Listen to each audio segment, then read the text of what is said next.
Hi, I'm Lisa Nash, the Liberal Democrat candidate for Stevenage Constituency. Talking to voters in the constituency, you tell me that health and social care is an important priority for you. For me too.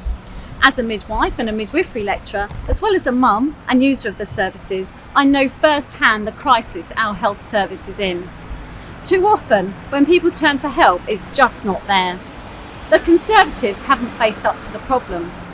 On their watch, almost every performance indicator has worsened, and over 800,000 people in the UK are waiting more than the maximum 18 weeks for treatment for physical healthcare needs.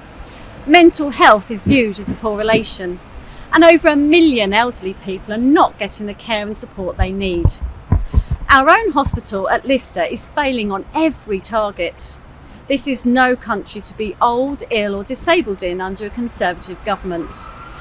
They announced extra funding and 40 new hospitals. This is now down to 6, and there is no certainty about them funding for them. Smoke and mirrors whilst the most vulnerable in our society suffer. Do you know that in our hospital trust, 7% of the doctors, 8% of the nurses and 6% of the other staff come from the EU?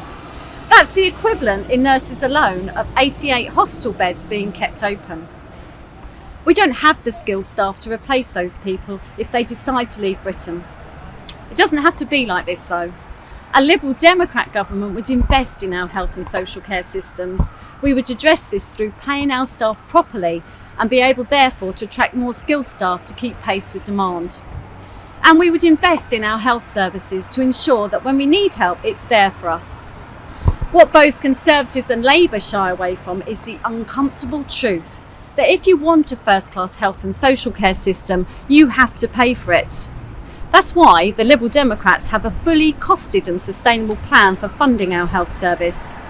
If you voted for me, I'll be standing up for Stevenage to be in line for some of the investment, to get more skilled staff and services in this constituency. Remember, if it matters to you, it matters to me.